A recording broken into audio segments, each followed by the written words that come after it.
Dengan Allah itu nomor satu itu syukur. Syukur itu di atas takwa. Di Quran itu ada fattaqullaha la'allakum tashkurun. Jadi takwa itu supaya ke derajat syukur. Kalau Nabi membahasakan kalimat thayyibah yaitu la ilaha illallah Muhammadur Rasulullah, itu kalimat yang otoritas kebenarannya itu absolut, pasti benar bahwa alam raya niki gadah pangeran ingkang asmanipun Allah Subhanahu wa ta'ala. Tapi pengamalan niku, pengamalan la ilaha illallah itu harus ditalkin, diajarkan oleh orang yang spesialis nih, orang yang benar-benar mempunyai maslak. Maslak itu cara sampai kepada Rasulullah Shallallahu Alaihi Wasallam.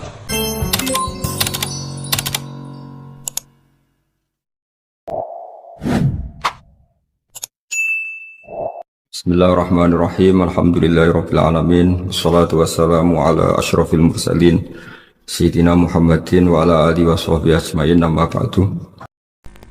Dengan Allah itu nomor satu itu syukur. Syukur itu di atas takwa. Di Quran itu ada fattaqullaha la'allakum tashkurun. Jadi takwa itu supaya ke derajat syukur. Kalau Nabi membahasakan kalimat thayyibah yaitu la ilaha illallah Muhammadur Rasulullah, itu kalimat yang otoritas kebenarannya itu absolut, pasti benar bahwa alam raya niki gadah pangeran ingkang asmanipun Allah Subhanahu wa ta'ala. Tapi pengamalan niku, pengamalan la ilaha illallah itu harus ditalkin, diajarkan oleh orang yang spesialis nih, orang yang benar-benar mempunyai maslak. Maslak itu cara sampai kepada Rasulullah Shallallahu Alaihi Wasallam. Kalau tersemut ketika Mbah Mun sering ngendikan ihdinas siratal mustaqim siratal ladzina an'amta 'alaihim. Terus uniknya di surat Fatihah itu, ya Allah tunjukkan kami ke jalan yang benar. Itu bukan sirotoka jalan jenengan, tapi siratal ladzina an'amta 'alaihim. Saya masih ingat betul ketika Mbah Mun ngendikan Allah itu mboten saged ditiru. Wong Allah mboten dahar, mboten ngombe, mboten tidur. Sing saged ditiru niku nggih padha-padha manusa, sehingga disebut ihdinas siratal mustaqim siratal ladzina. Maka dalam disiplin ilmu sanad itu sampai ada kalimat ekstrim, man ta'allama bila syekhin fasehuhu setan. Itu tidak main-main ya. Artinya ketika orang lain menuduh dunia kiai katanya terlalu kayak kerajaan kecil, santri tidak pernah ngeritik, itu keliru. Sebetulnya memang aturan ilmu itu diantaranya untuk ilmu agama itu harus pakai apa? Sanad. Bukti ini apa? Ihdinas siratal mustaqim siratal ladzina an'amta 'alaihim. Jadi untuk mengikuti jalan Allah niku harus mengikuti jalannya orang-orang yang telah engkau beri nikmat. Telah itu artinya finish. Finish itu artinya sudah meninggal. Saya masih ingat betul kalimatnya Mbah Mun, kalau kamu ngikuti orang, kalau ingin kebenarannya permanen, ya yang sudah meninggal. Sepotongan-potongan soleh dadakan ngeten kan nggak meyakinkan. Pas ngaji gayanya kayak wong soleh, enggak mulai kumat meneh, soleh meneh, kumat meneh, itu kan nggak meyakinkan. Istighfar dia nangis, karek nonton dangdut dia nyesal. Terus apa ya, nggak jelas no? Terus gak kasil maksiat ya nyesal, gak kasil toat gitu nyesal. Itu nanti ikut partai wa akharuna atarafu bidunubihim kholatu amalan sholihah wa akharuna sayyi'ah. Jadi orang-orang zaman akhir itu nyampur aduk antara kebaikan dan keburukan. Kayak sampean sering sholat saf awal itu ya baik, tapi ya ono sombongi. Maksudnya ono sombongi kowe iku sapa wani kok ngarep. Maksudnya itu ya ribet kan. Makanya ada wali jadi wali itu karena kalau sholat itu di belakang.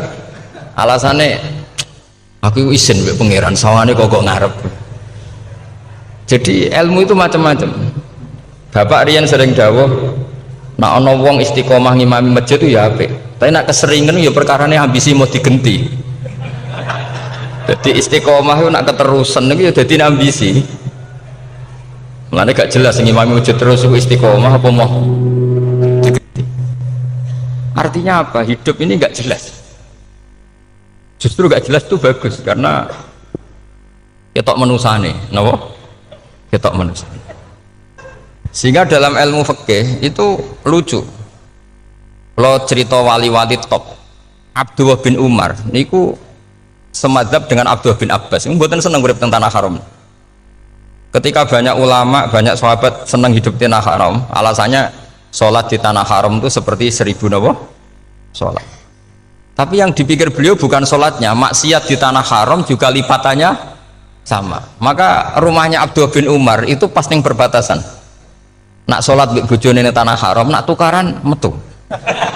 Jadi ono area tukaran itu dikondisikan steril, jadi masyhur itu. Jadi beliau nak lagi mesra mbek bojone wiridan teng tanah haram, nak tukaran metu sik. Baru tukaran secara meyakinkan karena sehingga kita di Indonesia sebenarnya punya sisi yang luar biasa karena kita tidak maksiat di tanah haram. Jadi bisa saja kita ini orang keren karena tidak pernah maksiat di tanah haram. Apa nasi tahu kaji atau umroh tambah keren karena nggak pernah maksiat di. Karena banyak juga orang yang nangis di Masjid Haram jebule ngenes, samu naki sing elek bojoku tok. Wong Turki wayu, wong Pakistan wayu. Bareng roh bojone elek wireng pesek. Terus nangis, ya Allah, samu naki sing elek kok bojoku tok. Nah, berhubung wayah haji dikira itu religius, napa? Akhirnya sing wedok gak terima, samu naki ganteng kabeh sing elek kowe tok. Makanya di haji itu pangeran nyindir faman faradha fihinnal hajja fala rafatha wala fusuqa wala jidala fil hajj. Itu pakai fi ku ing dalem. Jadi potensi maksiat kalau kaji itu fi. Justru pas haji itu pas potensi maksiat. Wong tenggene matof niku nggon tawaf niku. Wis masyaallah wong ayu ki pirang-pirang, wong ganteng ki pirang-pirang. Terus mari geger, mergo rebutan ngambung hajar macam-macam. Jadi pulau suwon ijtihad, dia napa ijtihad itu harus kita dengar. Jadi di antara mazhabnya ulama termasuk Abdullah bin Abbas itu nempat di Taif. Taif itu dari Mekah 3 jam. Alasannya nggak ingin kalau terjadi apa-apa di tanah napa haram. Kita tahu Ibnu Abbas itu mengalami konflik politik dengan Abdullah bin Zubair. Itu ekstrim betul konflik berdua beliau. Akhirnya beliau milih di tanah haram. Wis tukaran-tukaran lah nak raning tanah. Maksudnya geremeng, bukan tukaran bacaan geremeng lah, geremeng sidik nara ning Masjid Haram. Artinya jangan kira orang di Indonesia terus ndak hebat, ya hebat, punya sisi nggak maksiat di tanah haram. Ya misalnya sholat kok ngarep nang Masjid Haram, jebule salate ya Allah sini wong. Wis kok ngarep paling afdol, jebule paling keliru coba. Mulai takbir yo keliru plus seudon. Haji Indonesia nu nak sofa walu niate rada elek. Sudah sih mau coba bismillah tau ora tau tak gue ngarep gitu. Menurut kalau yang kesekian kali ditanya gitu. Jadi niate gue ngarep gue pengen ngetes sudah sih mau coba bismillah tau ora. Lu ngapain wape sholat atau wape seudon? Bantah-bantahan. Aku krungu dhewe tau gue ngarep pancen ra maca. Sing kok guri ora maca tapi lonton ora caku gue ngarep ya kepen krungu nyatane ora. Jadi kok ngarep. Terus kedua niate iku balapan ngambung Hajar Aswad. Jadi sholatnya kok ngarep. Sekali salam langsung melayu ngambung Hajar Aswad. Ibu niat api niat elek roh, tapi tidak semua yang di sofa walu niatnya baik. Tapi niat tidak baik itu kadang baik. Itu saking apiane pangeran. Kalau kenangan cerita dari Mbah Mun yang paling saya kenang itu gini. Dulu wono santri nakal. Ya jadi ora dulu tok saiki luwih akeh, tapi sawangannya cerita kan kudu dulu karena sejarah itu syaratnya harus diomongkan dulu. Jadi aku rada kecewa mbek sejarah itu dulu ono santri nakal, saiki luwih akeh. Niku kepengen nginceng ninge mergo ning wayu. Niku dhisik jarang ning sepeda motor ngalor ngidul ning pasar Bangilan jarang. Dadi nek kepengen roh iku kudu dadi bakul banyu. Terus bakul banyu karena satu-satunya acara roh wong ayu kudu dadi bakul banyu. Nyamar. Jauhnya ngisine ning jero jeding. Ya kadang ya roninge rajil bapan macam-macam. Kiai ini wali tenan, bukan wali debutan, bukan wali senior, namun wali betul. Nah sama saya jadi wali kan serana kuota wali, segelem ragelem jumlahnya supaya tetap ada terus diangkat nonton mawon wali. Itu bertahun-tahun. Kiai ini ngerti, seneng, mergo digratisi, dikai rego murah. Kiai ini ngerti, nah itu niat elek. Suatu saat gak ada perkembangan. Santri ini mulai gremeng karena nggak direspon. Diceluk begini. Dia pentok anakku, nggih yai. Kowe salat ning Masjid Haram saf awal 40 dina jamaah mbok saf awal. Nggih yai. Kok bar tak rapekno anakku. Nggih. Seneng salat. Hari pertama ya demi dapat istri, hari kedua terus. Suwe-suwe ku ku nyaman. Betapa nikmatnya sujud, nikmati rukuk terus nyaman. Saking nyamannya itu berkebutuhan sholat di saf awal. Bukan karena cewek tadi. Barang hari ke-40 diparani begini ini. Ayo mulai tak rabekno. Loh. Mboten saged, Mbah. Jare nek wis salat 40 dina tak rabek. Oh, mboten salat diterima untuk cawe tok. Mboten. Mboten.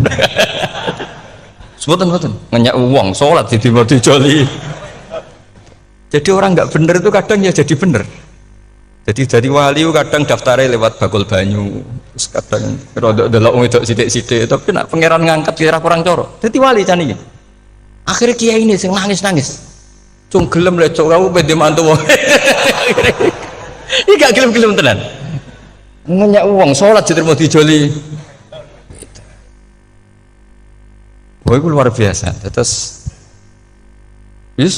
malah ini ngaji ya, terus ngaji talqinul fikri bahwa pada akhirnya sing paling dhuwur teng hadhihi dar la ilaha illallah. Nah, saya punya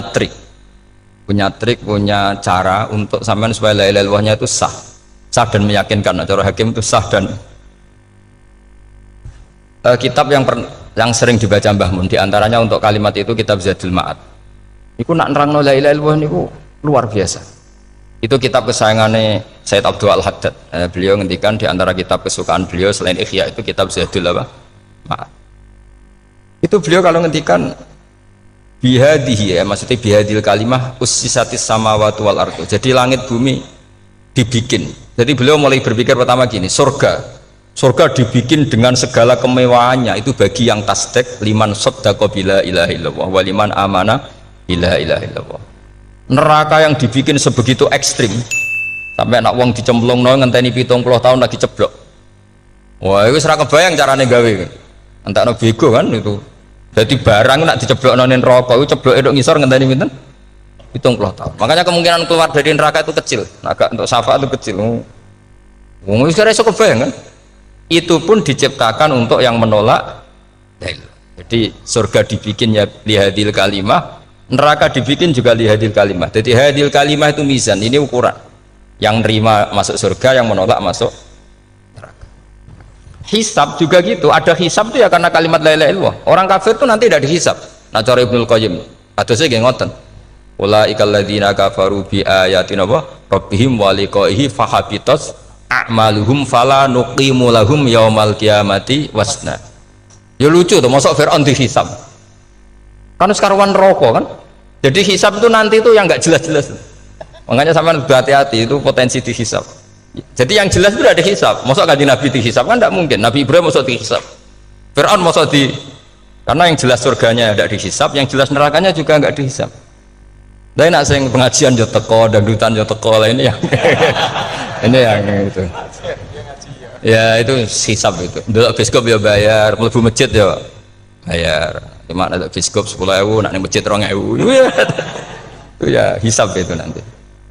Jadi orang kafir yang karuan kafirnya itu istilah Quran fala nuqimu lahum yaumal qiyamati wasna. Nah, artinya ada hisab juga tolak ukurnya la ilaha illallah. Terus wa bihadil kalimah bu isatir rasul. Karena kalimat ini rasul diutus untuk melatih la ilaha illallah. Jadi kalimat ini luar biasa. Tapi setelah jadi tahlil terus yang mau coba ngantuk terus jumlahnya kakean kan terus akhirnya gak sakral. Akhirnya lewat di komentar suwi temen. Kemudian nak sing mimpin tahlil wong tuwek terkenal suwi lagi tahlil dipimpin Mbah niki sing mburi mesti sambat wah suwi mesti. itu kriminal kita, itu kesalahan kita. Kalimat yang harusnya jadi tolok ukur surga neraka itu ukurannya kalimat itu. Kemudian kita nganggap kalimat itu sebagai kalimat yang apa prop. Iku aja sampai ya. Makanya kalau suwun sing mimpin tahlil aja suwi-suwi. La ilaha illallah ping 3 hadir terus bar. Niku semua ijazatnya hanya 3 kali. Itu kok udah dipirang-pirang niku. Tapi nak la ilaha illallah tolong gak hadir ya tak baleni neh dadi 6. Kok gak hadir? Jebule ping 1000 pun ndak hadir lah, ini yang masalah. Terus kula waca ndak ini supaya sampean ngerti kalimat itu menjadi kualitasnya bagus ndak itu karena cara pandang. Itu tadi kalau sampean mikir surga dibikin semewah itu dengan fasilitas bidadari secantik itu, semuanya kelas A, itu ya bagi yang menerima la ilaha illallah. Neraka dibikin se ekstrim itu juga bagi yang nolak. Jadi ini kalimat pembeda, makanya kalimat tuh hakin alaiha nahya wa alaiha namu. Terus wabiha atau alaiha. Ijazah gini, usumnya usum. Wabiha atau alaiha. Tren ini gini, wa alaiha atau wabiha. Wabiha itu pas wa alaiha. Enggak yang di sini umumnya. Alaiha nahya wa alaiha namut. Wa alaiha atau wabiha. Wa alaiha atau wabiha. Oh berarti orang jelas prinsipnya, gak jelas. Gak jelas. Jadi pulau suwon Mbah Mun sepuh-sepuh niku fi akhiri hayati nu sering maos talqinu dzikri. Karena memang beliau ingin di akhir hayatnya juga kita semua nanti di akhir hayatnya semuanya min ahli la ilaha illallah Muhammadur Rasul. Dan itu dimulai dari sesuatu yang sangat-sangat ilmiah. Yaitu tadi dimulai kenapa surga dibikin untuk sing iman la ilaha illallah. Kenapa neraka dibikin untuk yang menolak la ilaha illallah. Kemudian Rasul diutus untuk melatih la ilaha illallah. Nanti ada azab ya karena menolak la ilaha illallah. Ada maghfirah karena yang terima la ilaha illallah. Makanya istighfar, kalau cara oleh istihad, niku istighfar itu setelah la ilaha illallah cara kalau oleh istihad. Di beberapa Indonesia itu thariqah punya istighfar dulu baru la ilaha illallah. Tapi banyak ulama yang berpendapat dibalik, la ilaha illallah dulu baru. Karena istighfar itu didengar Allah itu setelah tauhidnya benar. Ini cara madzhabnya Abul Hasan apa? Asyadzili, yaitu fa'lam annahu la ilaha illallah baru wastaghfir li dzambika ai li hadil kalimah. Karena orang bisa dimaafkan itu berdasar kalimat la ilaha illallah. Misalnya begini ya. Orang kafir itu kafir terus sampai 70 tahun. Sekali melafatkan la ilaha illallah itu yughfar lahum ma qad salaf. Jadi kullil ladzina kafaru iyantahu yughfar lahum ma qad salaf. Artinya orang kafir itu belum pernah tahlil, belum pernah istighosah, ya belum pernah istighfar, tapi sekali melafatkan la ilaha illallah secara sah langsung yughfar lahum ma qad salaf. Berarti dulu mana la ilaha illallah sama istighfar untuk kepentingan dimaafkan Allah? La ilaha illallah cara madzhab Abul Hasan Asyadzili, karena alasannya wong kafir sing kafir wae tanpa istighfar asal kalimat la ilaha illallah benar langsung yughfar lahum ma qad salaf. Jadi cara pikirannya Abul Hasan Asyadzili itu la ilaha illallah yang benar dan kamu baru istighfar nanti insya Allah pasti dimaafkan bihaqi la ilaha illallah. Jadi fa'lam annahu la ilaha illallah baru wastaghfir li dzambika bihadil kalimah, karena sahnya istighfar setelah kalimat ini sah. Itu orang kafir yang kafir berpuluh-puluh tahun itu langsung diberi bonus sama Allah yughfar lahum ma qad salaf. Nah, ukuran iyan tahu pakai apa coba? Hei para wong kafir nak kowe mendo sangka kekafiran ukurannya pakai apa? La ilaha illallah. Sekali la ilaha benar langsung yughfar lahum ma qad salaf. Makanya ketika Ja'far Shadiq, Sayyid Ja'far Shadiq beberapa lama arja ayatin fil Quran adalah qulil ladzina kafaru iyantahu yughfar lahum ma qad salaf. Ketika mana kan abet siswa malaikat dia wong kafir 70 tahun Gusti mau celek lu pisan langsung jenengan sepuro mosok kalau imam tahlil buatan jenengan sepuro ya, tapi masalahnya nak malaikat tapi gue golek wajib lah gue semari perkara itu semari masalah kan bersora ikhlas itu mulai masalah nah sing gurih malah menang tapi kalau mau celek lu ambek gremeng mergo kesuwen dan nak kesuwen wong gremeng sing dosa sing tahlil apa sing gremeng sing tahlil ya melok dosa mergo kesuwen, sing gremeng dosa wong kalimat thayyibah kok digremengi. Nah terusno sing ngundang ya melok dosa pisan ribet kan.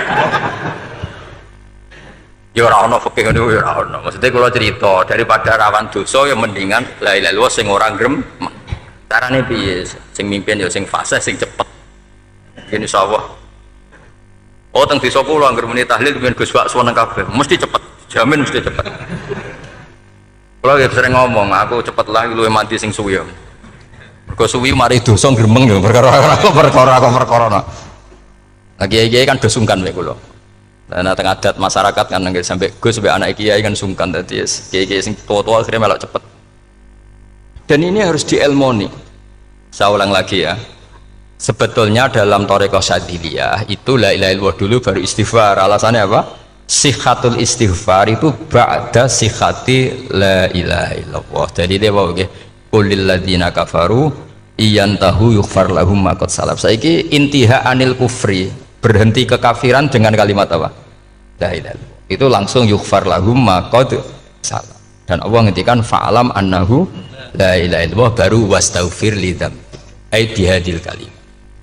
Artinya gini, bisa saja istighfar kita itu tidak didengar Allah karena tauhid kita tidak pernah benar.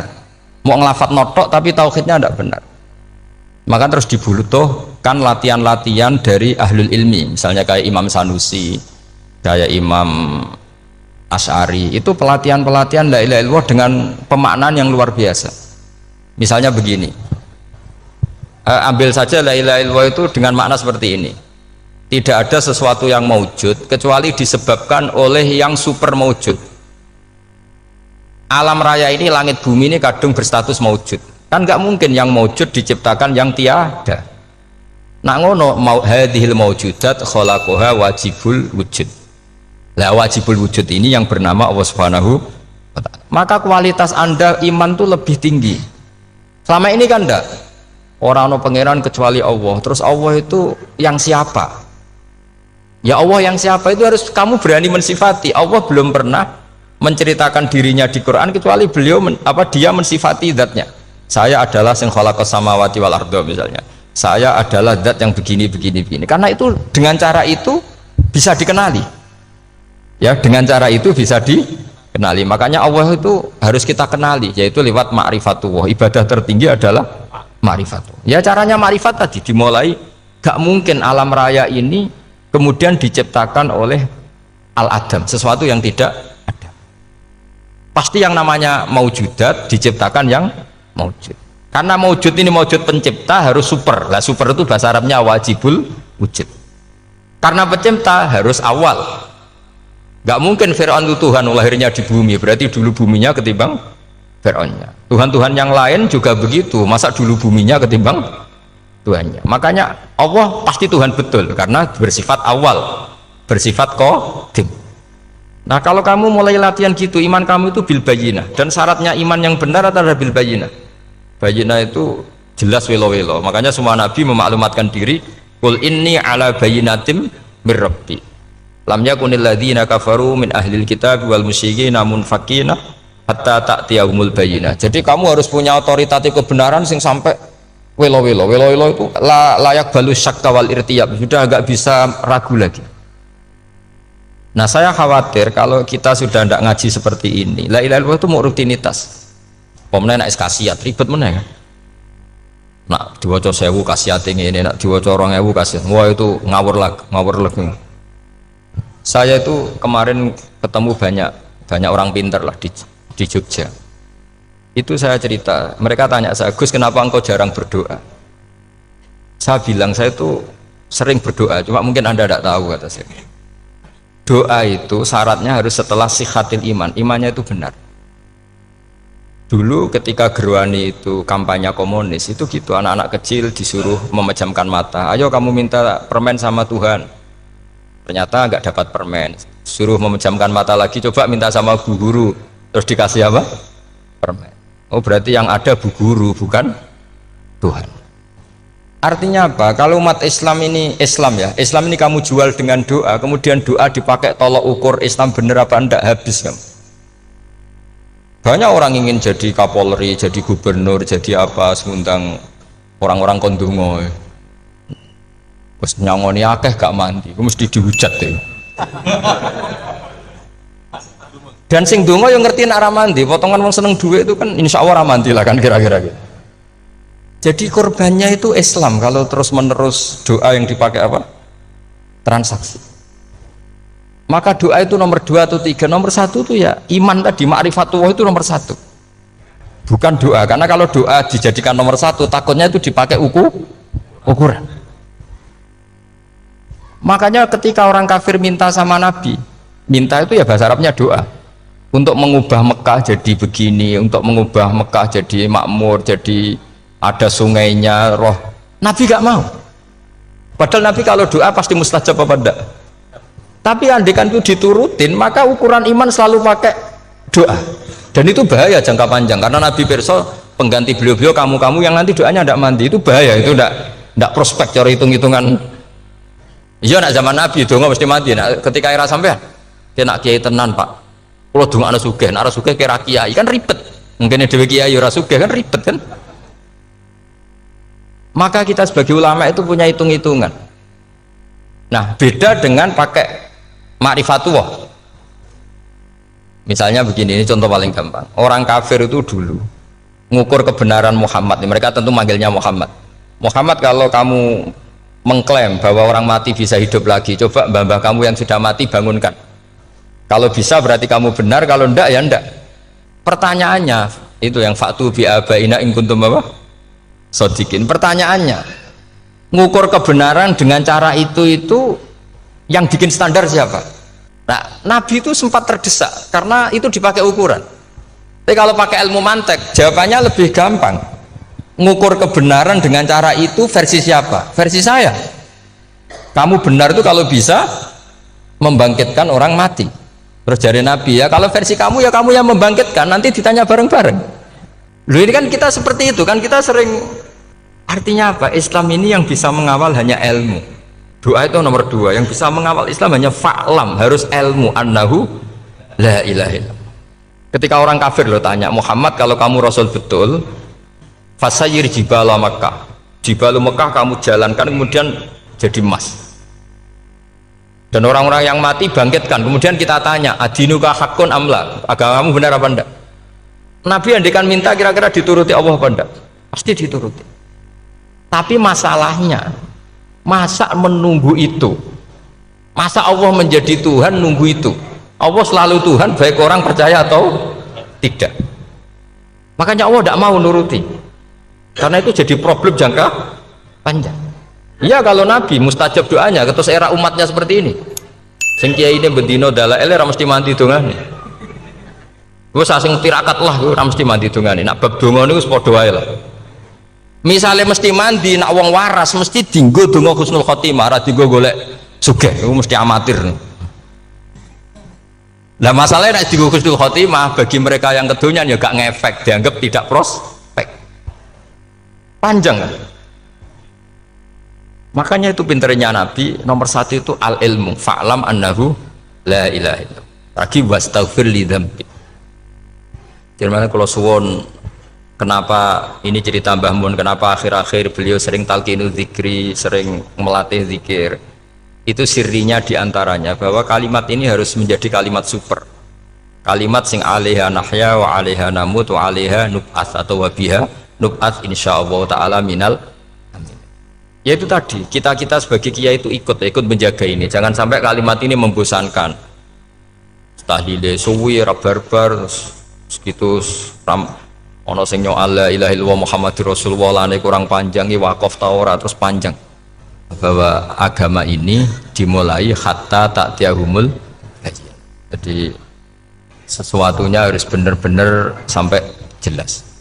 Orientasi para ulama dulu itu cara menerangkan la ilaha illallah itu sampai difahami an bayyinatin. Makanya semua nabi memaklumatkan diri kul inni ala bayyinatin mir rabbi, sampai di situ. Dan semua cerita-cerita di tafsir Jalalain, di apa-apa itu ukuran kebenaran itu lam yakunil ladzina kafaru min ahlil kitab wal musyrikin namun fakina hatta ta'tiyahumul bayyinah. Monggo. Maka semua kita itu harus punya kecakapan untuk merangkai dalil. Kalau ada pengalaman saking kitab-kitab turos, kitab-kitab dulu itu ketika beberapa ulama ditanya dulu, ketika ulama-ulama dulu berdebat tentang apakah imanul muqallid, imannya orang yang tidak bisa berargumentasi tentang Tuhan itu diterima apa enggak, rata-rata ahli sunnah bilang diterima, tapi tetap dengan catatan itu potensi goyah. Itkul man qallada fit tauhidi imanu lam yakhlu min tardidi. Tapi ternyata ulama-ulama itu prakteknya juga mengajari masyarakat supaya ada sedikit dalil atau kepastian logika. Masyhur itu lama dulu ketika tanya orang-orang Arab, orang-orang desa, ya Arabi, bima arafta rabbak. Kamu kok tahu kalau Tuhan itu ada, itu gimana? Jawabannya mereka meyakinkan. Al-ba'ratu tadullu alal ba'ir wa atharul aqdam yadullu alal masir. Ono tletonge sapi ya mesti ono sapine. Ono atharul aqdam, artinya ono tipake wong liwat ya mesti ono sing liwat. Sehingga itu sudah dianggap cukup kalau ada makhluk ya ada khalik. Artinya terus menjadi gampang ketika Allah ngendikan misalnya am khuliqu min ghairi syai'in. Mosok hadhil makhluqat sing maujudat kemudian khalaqahal adam. Itu kan enggak ketemu akal. Maka termasuk kekaguman saya sama kitab Fathul Bari sarahnya Bukhari itu ngendikane wahada sing inda ahlil mantak yusama iltidzadan aklian, bahwa agama ini harus ada kenyamanan secara akal. Kalau Nabi membahasakan wajadah halawatal apa? Iman. Iman yang manis itu misalnya kita profesor, kita ilmuwan, kita seorang yang top, yang paling cerdas di dunia.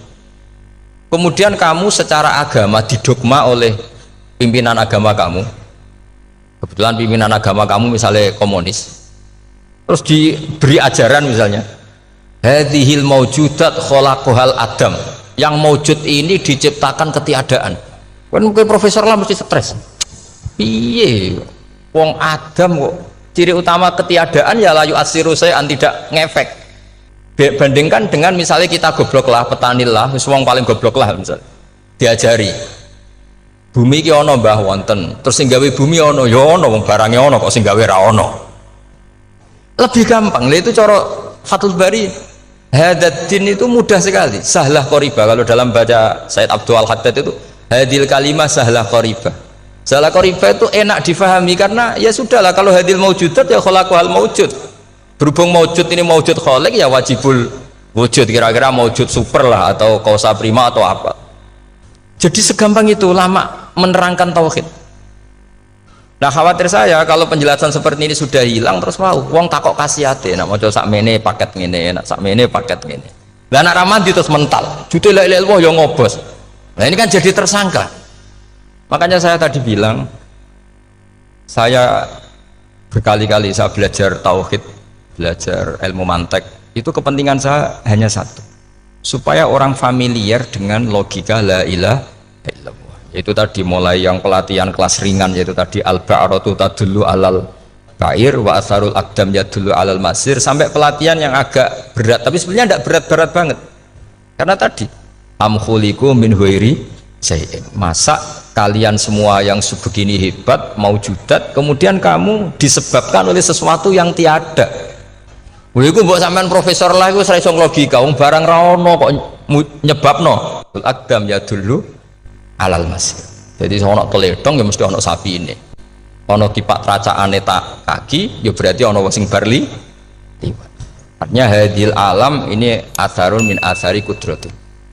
Kula suwun kula wau mun maca sanad talqinu dzikri dari Mbah Mun, dan saya berharap kita ini saling menopang.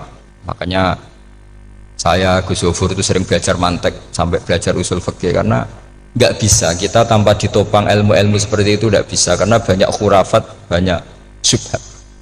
Termasuk penumpang paling gampang adalah Anda berislam secara senang, secara ceria, supaya tidak kepikiran nyuwun sewu pindah agama atau pindah ke yang macam-macam. Makanya diantara rumusnya Islam itu raditu billahi robba. Raditu itu puas, sampai cari di kamus, ridho itu puas, marem. Ojo mbok maca di pangeran Allah pah-pah. Makanya kalau berharap jangan sering berdoa, nanti gampang kecewa karena potensi tidak mandinya lebih tinggi gitu loh. Jadi pokoknya seneng pangeran gue sopo sing gawe langit bumi, sing ngekek oksigen ora usah bayar, sing aku elek lah yo payu rabi, nyifati pangeran sing wis terjadi lho. Ora usah bayangno, wah aku njaluk dadi bupati yo ora njaluk sugih, ribet. Lho kula kecelok wong alim mboten nate nyifat donga nemen-nemen. Sing wis kliwat e. Ngaku yo wong narukan nyatane payu rabi. Umume wong di mobil kuwi di mobil. Umumnya wong bingung ya sering melok bingung, sudah sebetulnya. Lho kok sampean kok ora top ya coba. Wong melarat sekolah ya ora tamat, ya tetep oleh menghirup napa oksigen. Presiden seneng jadi presiden, kowe ngopi untuk utangan ya wis semenang. Mulai ra diusir bojo ya wis seneng. Sebenarnya seneng itu gampang.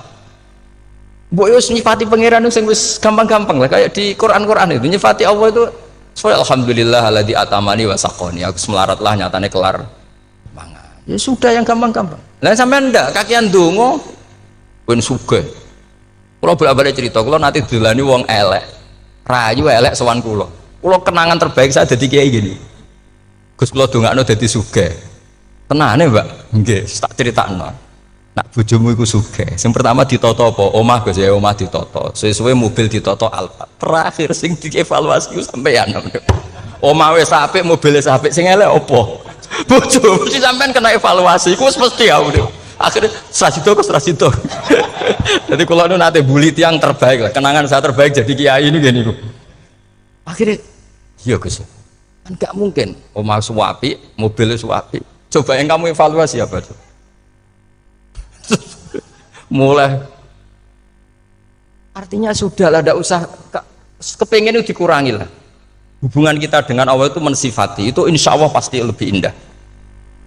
Ya misalnya kita Islam ya alhamdulillahilladzi hadana li hadza ma kunna linahtadiya laula. Sudah, tapi sekali sampean mikir sak rewangi Islam yo mesti mlebu swarga. Oh mesti kena was-wase setan, tak jamin. Sak rewangi salat yo mesti swarga. Tapi nak sampean alhamdulillahilladzi ja'alana minas sajidin wasyakirin aman. Maka alhamdulillah itu kalimat paling keren. Makanya da'wahum fiha subhanakallahumma wa tahiyyatuhum fiha salam wa akhiru da'wahum alhamdulillahirabbil alamin. Jadi pokoke ngoten. Sore pura usah kakek njaluk. Karena potensi ndak mandi itu tinggi. Sampean ndak kutub, ndak ahdal, ndak abdal, ndak apa saja. Wis donga wis umume wong-wong lah. Dunia hasanah fil akhirati hasanah wa qina adzabannar. Hasanah wa bi artine pokoke hasanah. Pokoke hasanah fil akhirati ya hasanah. Senara iso hasanah ya rabi itu jenenge hasanah pokoke sementing. Karena kula niku pengalaman dadi kiai, angger wong kok kakean donga mesti kakean ngeluh. Ya karena potensinya ndak mandi. Jajal sampean ndonga apa jajal? Selama ini kan njuk mapan yo ora tau mapan. Njuk sugih yo rakus, wis diparingi cara pangeran wis maringi jebule sampean ingin lebih. Makanya saya mohon sekali, jadi hubungan dengan Allah itu nomor satu itu syukur. Syukur itu di atas takwa. Di Quran itu ada fattaqullaha la'allakum tashkurun. Jadi takwa itu supaya ke derajat syukur. Karena tadi lah, cobalah dilatih. Saya pernah ngecek orang yang sekarang dugem menikmati maksiat dengan orang yang takwa mensyukuri tidak maksiat, itu nikmatnya itu masih tinggi nikmatnya orang yang syukur karena berhasil meninggalkan maksiat. Makanya kamu yang syukur bengi-bengi seradih duit ning kamar wudu bariku ngelamun jujuk esok yes alhamdulillah gak maksiat. Kira usah bayangno terus tahajud qiyamul lail iku para habaib para ulama itu kira ramakome lah seperti itu. Terus ramakome tangi turu seradan tempiring itu alhamdulillah sing gampang-gampang ya. Dan itu memang ajarannya Nabi. Jadi Nabi itu kalau bikin ajaran itu orang sing asbaha aminan fi sirbi sesuatu mu'afan fi badani indahu kutu yaumi faka'an nama khizat lahu dunya bi hadafiriha. Jadi Nabi bayangkan ini man asbaha aminan fi sirbi ngontrak ya ora diusir sing di omah, kumpul mertua ya ora diusir mertua, kumpul bojo ra diusir bojo, aminan fi sirbis, mu'afan fi jasadis, urip nak guyu do banter wis bengak-bengok. Indahu kutu yaumi dina iku iso mangan. Iki wis fakaan nama khizat lahu dunya bi khadafiri. Anggap ae kowe itu sak donya. Lha wong paling sugih gawe kolam renang paling 1 meter persegi. Kowe ndelok laut renang sak kapoke. Pokoke urip ku sing gampang itu. Kok senengane repot to? Senengane repot. Pokoknya kalau kepengen itu jenengan syukur lah. Pokoknya gimana ini pokoknya ini kampanye syukur lah. Pokoknya karena tadi coba yang biasa dungo-dungo itu dikurangi lah. Syukurnya dulu yang lu sampean tak arani. Doa yang mandi itu dimulai apa? Asana Allah. Tinggi mana doa dengan syukur? Syukur. Nabi itu kalau berdoa itu nyifati Allah panjang sekali. Alhamdulillah hamdan katsiran terus wa hamdan wa fi ni'amahu wa yukafi mazida ya rabbana lakal hamdu kama yanbaghi li jalali wajhika azimi sultanik la nuhsi sana'an 'alaika anta kama athnayta 'ala nafsik antal muqaddim wa antal muakhir wus panjang. Sampean kan gak muqaddimah suwidi. Dongane sing do wis gak dia 13 wis. Kalau kan sering mau ikhya itu kalau muji pangeran itu sampai lupa Imam Ghazali saking panjangnya. Sama delok donga-dongane Nabi itu. Kalau muji Allah itu panjang sekali. Dongane sithik. Nak jenengan muqaddimah alhamdulillahirabbil alamin nabi angob. Pas donga ya Allah ya Rabbana temenan. Blas gak dia tiga. Jadi saya mohon sekali supaya agama ini harus bifarohin wasururin. Kalau donga yang paling kalau kenang sama yang Mbah Mun gini Gus Farihin namuna amin. Pokoknya kita itu pokoknya senang. Makanya kalau suwun lah pokoknya beragama terus seneng. Rodi itu bila roba rodi itu kalau nak maknani marem lah, marem di pangeran Allah itu marem. Kata Sayyidina Ali lah, kafani izzan antakuna li robban, wa kafani fakhran an akuna laka abdan. Pun Gustin tak bangga kula dadi manusa, mergo pangerane jenengan. Cara di pangeran Fir'aun kan yo ribet wae. Wis mati tenggelam dadi ton. Terus wa kafani fakhran an akuna laka abdan. Kula nu seneng banget mergo dadi kawulane jenengan. Misalnya jadi kaulane presiden ya iso coplok, kaulane menteri kadang ketangkep KPK, kaulane musuga kadang bangkrut, ribet kan? Makanya beliau ngendikan kafani izzan antakuna li robban wa kafani fakhron an akuna laka apa? Abdan. Terus niki kalau rati provokatif lah. Semergi zaman akhir sampai pandemi ngeten wis ra syukur ribet. Setelah saya jadi kiai dan penelitian, saya itu berkali-kali didatangi dokter, tentara, juga polisi. Mereka sering bilang gini, Gus saya ini dokter negeri. Saya ke NTT, ke Papua, karena saya muslim, berkebutuhan Islam, maka dibikinkan musola, dibikinkan masjid. Kalau kiai tidak bisa, bikin sendiri urunan mau narik siapa. Mau narik tarikan di jalan yang mau nyumbang siapa. Tapi kalau kebutuhan negara karena tugas negara ya difasilitasi negara dan tidak dianggap misionaris karena negara. Begitu juga di beberapa negara yang non muslim kayak di Argentina, di Venezuela itu ada masjid, ada kajian Islam ya karena duta besar dan itu aparat negara. Disinilah kearifan para ulama berkoalisi dengan umarok dengan makna yang positif bahwa agama ini harus ditopang umarok, sistem negara. Tentu di situ ada tentara, ada polisi, ada macam-macam. Kita sebagai kiai juga nggak berdaya di depan para bandar narkoba apa-apa kalau nggak ada BNN. Kita mau apa dengan korupsi kalau tidak ada KPK? Sehingga kearifan para guru-guru kita, mulai Mbah Maimun, bapak saya sendiri, NU, Muhammadiyah, semua ormas-ormas Islam itu pasti maulah kerjasama. Karena kita siapa ya? Kalau tidak kerjasama.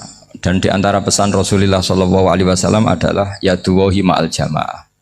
Jadi apa ya, kebersamaan itu sudah berkah. Fa inna yadawahi ma'al jamaah. Jadi berkah. Lalu kenapa saya kalau ngaji bawa kitab? Ini agak sebetulnya itu lazim. Lazim itu suatu yang harus. Tapi karena kelamaan mubalek itu tidak pakai kitab. Seakan-akan bawa kitab itu yang aneh. Sebenarnya aneh mereka. Karena begini logika simpelnya ya. Umat Nabi ini berhak dapat apa coba? Berhak dapat warisan yang paling luhur, paling hebat, paling jernih. Apa itu Quran dan hadis? Pertanyaannya, siapa yang paling punya hak otoritatif untuk menerangkan Quran hadis? Ulama. Ulama yang mana? Ya yang kapabel, yang sudah diakui dunia kayak Imam Ghazali, Imam Bukhari, Imam Syafi'i. Artinya kalau kita tidak pakai materi itu ulama mendapat pikiran kita, bukan mendapat pikiran mereka. Saya ulang lagi, kalau kita tidak pakai materi yang otentik, yang orisinil, umat ini mendapat pikiran kita, bukan pikiran mereka. Maka saya berusaha supaya teman-teman atau semua umat Islam dapat pikiran-pikirannya Imam Ghazali, pikiran-pikiran Imam Bukhari, pikiran-pikiran Abul Qasim Al-Junaidi, kejernian-kejernian Abu Yazid Al-Bustami. Kejernian itu diantaranya adalah misalnya makalah yang menurut saya itu makalah yang super. Jadi untuk ngadepi krisis karena COVID atau karena apalah. Itu lama dulu sederhana sekali. Beliau-beliau punya rumus yang mungkin jarang didengungkan orang, tapi saya akan kampanye rumus ini. Al-istighna hakikatul istighna itu adalah al istighna anis syai' labihi. Jadi pemenuhan kebutuhan yang sebenarnya adalah kita berusaha menghindari sebanyak mungkin kebutuhan yang sekunder yang enggak penting. Bukan memenuhi semua yang kita inginkan. Jadi misalnya begini ya, kalau kita lapar, itu keinginan kita itu makan enak apa asal makan? Tentu jawabannya asal makan yang sehat. Tapi kalau nuruti nafsu kita, makannya yang enak, teman makan ya enak. Terus di warung yang favorit. Ini kan satu kebodohan. Kenapa untuk makan saja butuh definisi sekian banyak? Yang kita harus kecewa, warung favoritnya bisa sudah tutup. Atau kita ke sana harus macet. Ribet. Yang benar-benar arif dan bijaksana itu adalah al-istighna anisya. Sesuatu yang tidak mendesak itu jangan jadikan kebutuhan. Sehingga kalau kita puasa misalnya, semua makanan itu enak karena kita sangat lapar. Sehingga Abul Qasim Al-Junaidi ketika ditanya, ma'idamu to'am, lauk makanan itu apa? Jawabannya lucu, alju, lapar. Kalau kamu lapar ya semuanya enak. Ini sudah mulai hilang. Kita bilang makan enak itu ya sate, ya gulai, ya pizza yang kita senang. Akhirnya apa? Untuk nikmati nikmatnya Allah itu kita jadi ribet. Apalagi yang orang-orang fasik harus ditemani perempuan yang tidak halal misalnya, atau harus ada ajudan, ribet. Nah pertanyaannya, orang yang ribet sama yang nggak ribet itu pinter mana? Pinter yang nggak ribet. Nah ini kearifan-kearifan yang mulai hilang. Lalu siapa yang bisa mewarisi itu? Ya ulama. Jadi ulama itu cara berpikir sebenarnya simple. Makanya mereka sering kalau tahajud itu, di antara makalah Sayyidina Ali paling terkenal dan yang menjadikan beliau punya derajat yang luar biasa itu adalah kafani izzan antakuna li robban wa kafani fakhron an akuna laka abdan.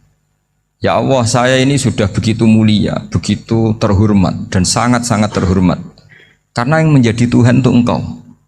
Jadi rumus pertama itu karena menjadi Tuhan itu Engkau. Hanya Tuhan yang abadi, Tuhan yang pertama, hanya Tuhan yang al-awwal. Coba ya Allah, kalau saya ini punya Tuhan Fir'aun, punya Tuhan mati jadi tontonan lagi, itu kerennya di mana coba? Andaikan kita punya Tuhan Fir'aun, atau punya Tuhan yang asal usulnya manusia, apapun hebatnya manusia itu, kita punya Tuhan manusia itu. Tuhan yang lapar, yang kalau nggak makan mungkin pingsan, mungkin bisa kena COVID, nanti Tuhannya diisolasi, kayak apa? Makanya ketika Tuhan Allah menyindir ketuhanan selain Allah itu, Allah hanya menyindir dengan kalimat sederhana, karena yakulanit to'am, yang kamu tuhankan itu masih makan. Artinya kalau nggak makan ya lemes. Jadi lama-lama ada orang gini, alhamdulillah tadi Tuhan mampir ke saya, kelihatannya lapar, setelah tak kasih makan sehat lagi. Susah nggak punya Tuhan yang seperti itu. Beda dengan Tuhan kita, Tuhan yang nggak butuh makan, nggak butuh minum, al-qayyum, zat yang berdiri sendiri tanpa butuh yang lain, al-awwal. Sebelum ada langit bumi sudah ada Tuhan kita yaitu Allah. Bandingkan dengan Tuhan-Tuhan yang dipertuhan yang lain, yang adanya setelah bumi, misalnya Fir'aun dan sebagainya. Sehingga Sayyidina Ali pertama jadi kebanggaan apa? Kafani izzan antakuna li robban. Saya ini keren betul karena punya Tuhan yaitu Engkau. Tuhan yang lahul asmaul husna, Tuhan yang semuanya punya kebaikan, punya keabadian, punya keagungan. Terus wa kafani fakhron an akuna laka abdan, dan saya bangga sekali karena saya menjadi hambamu. Kalau saya jadi hambanya Pak Rektor ribet kan? Sudah tak hormati ternyata nanti tidak rektor. Ya kan ribet kan? Terus pokoknya ribet. Jadi budaknya manusia itu ribet. Makanya ada seorang wali datang ke temannya yang jadi presiden atau jadi raja. Datang ke situ karena tidak punya uang, mau minta uang karena temannya raja. Setelah sampai sana ternyata temannya ini karena orang soleh pas berdoa, ya Allah saya minta ini, minta ini, minta ini. Terus si wali tadi pulang. Tanya, kenapa kamu pulang? Ternyata dia sama, masih minta-minta kayak saya. Jadi sederhana dia. Sama-sama minta kamu, minta zat yang kamu mintain katanya. Jadi dulu itu orang itu sebegitu dekat dengan Allah. Sehingga si raja ini terus ketemu wali tadi tanya, kenapa kamu menyepelekan saya padahal sekarang saya raja. Terus ditanya sama wali tadi, karena temannya, Kalau kamu di padang pasir tidak bisa minum dan harus minum 1 gelas, dengan ongkos kamu harus mengasihkan semua kerajaan kamu demi minuman itu. Pilih mana, minuman apa tetap jadi raja?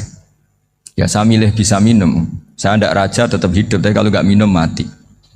Bagaimana Anda bangga dengan satu kerajaan sing la yusawi kak samain, yang tidak sama dengan segelas air. Jadi artinya terus mereka melihat jadi raja itu ya biasa, jadi presiden biasa, jadi rektor biasa. Karena mereka biasa berlogika hakikatul izzah itu ya taqarrub ila Allah, yang benar-benar terhormat itu ya dekat dengan Allah. Begitu seterusnya mereka bikin paradok-paradok yang aneh, tapi itu menjadi pelajaran.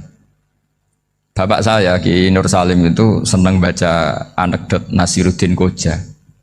Itu kalau bikin orang-orang aneh, itu dia datang ke satu pesta, pakai baju lusuh, pakai sarung lusuh atau celana lusuh, sama Sohibul Bait yang punya acara dibiarin. Setelah dibiarin dia pulang pakai jas, pakai dasi, pokoknya keren. Dihormatin, pakai alpat, pokoknya dihormatin. Silakan. Pas dia disuruh minum, minumannya itu disokkan saja ke sakunya. Jas, kamu harus minum yang banyak, karena kamu yang dihormati, bukan saya. Terus makanannya semuanya diletakkan di saku, ada yang apa? Ayo kamu makan yang banyak. Alpatnya juga gitu, dikasih sate apa? Ayo kamu makan yang banyak. Mereka tidak melihat saya, melihat kamu. Akhirnya orang satu pesta itu istighfar semua, berarti kita ini salah. Terus dia pidato, kenapa kamu uang gitu? Tadi saya datang, orangnya sama. Gara-gara beda pakaian, penghormatannya beda. Berarti yang berhak dapat makanan ini jasa ya, bukan saya. Betapa naifnya kita sebagai orang. Ternyata kita masih hormat sesuatu yang seperti itu, yang atribut lah.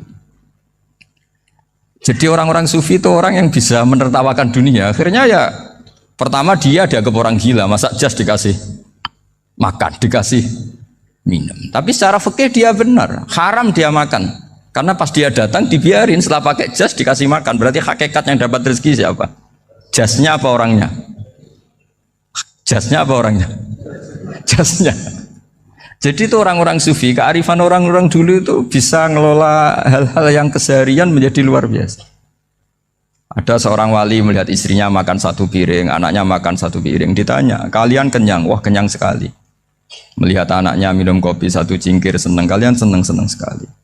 Wah, kalau senang dengan hal-hal yang murah bisa, ngapain harus senang dengan hal-hal yang mewah? Bodoh sekali saya. Sehingga terus mereka bisa qanaah. Qanaah itu ya hidup itu simple, sederhana. Jadi tentu saya tidak akan ngomong yang muluk-muluk, selain itu tidak bidang saya juga apa ya. Kita ini butuh obat di kondisi Covid seperti ini, butuh kesederhanaan, butuh apa ya?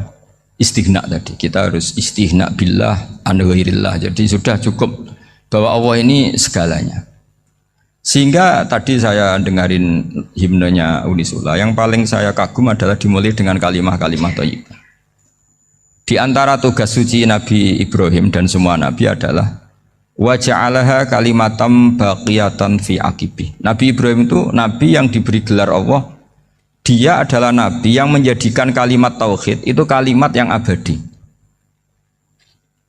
Fi aqibih, di anak turunnya, di semua generasinya, baik anak turun karena gen maupun karena pembinaan, karena pendidikan. Ini penting sekali saya utarakan karena apa? Satu kehidupan itu sebenarnya digerakkan oleh kata-kata, oleh moto kalau orang bahasa modern. Sehingga banyak ulama mengatakan al-ibarat qutun li'ailatil mustami'in, bahwa redaksi atau moto atau pegangan hidup itu penggerak kehidupan. Sehingga sebetulnya manusia itu digerakkan oleh kalimah-kalimah itu, oleh moto-moto itu, oleh prinsip-prinsip hidup itu. Misalnya orang Palestina itu tiap hari ke pasar gitu. Mereka ke laut itu. Ditanya, kenapa tidak takut tembak Israel? Jawabannya lucu. Kena tembak ya mati, nggak makan ya mati, nggak kerja ya mati. Ya sudah, sama-sama mati ya mendingan aktivitas normal. Tapi saya tidak menyarankan itu untuk melawan Covid. Ini cerita saja nanti. Kamu jangan provokator itu, karena ini wilayah sensitif. Jadi banyak orang yang poligami, kalau ditanya alasannya gitu, istri satu ya cerewet, dua ya cerewet, mendingan empat katanya. Ya banyak ya gitu. Tapi ada yang kebalikan, istri satu cerewet saja hampir jantungan, apalagi empat, tinggal matinya kan gitu. Itu semua yang menggerakkan itu kalimat. Kalimat itu satu pegangan. Banyak orang loh yang nggak ingin jadi rektor tuh banyak loh Pak Bejo. Jangan kira semua dosen ingin jadi rektor.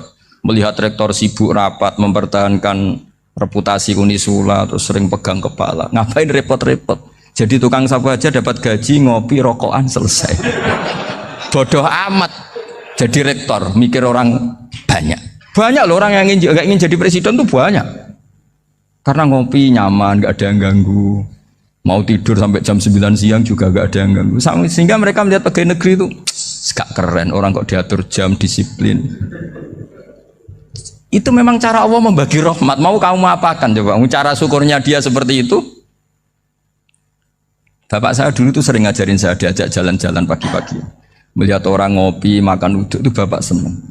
Kok enak jadi wong awam. Ngene esuk-esuk nyemak bocah kesel kabeh kono enak ngopi rokokan. Bapak kadang iri sama orang awam itu iri. Sudah gitu berharap masuk surga kan enak sudah gitu. Tahu-tahu mati, tidak tahu ke surga apa ke neraka ya tidak tahu. Jadi nah, orang dulu itu orang yang bisa mensederhanakan dunia. Sehingga ya sudah cara bahagia. Makanya saya alhamdulillah saya ini kerjasama sama UII sama beberapa kampus. Memang amdan itu sengaja. Kampus itu ya punya sistem yang nggak bisa mewakili sistem kiai. Kiai juga punya sistem yang nggak terwakili oleh kampus, juga sebaliknya saling melengkapi.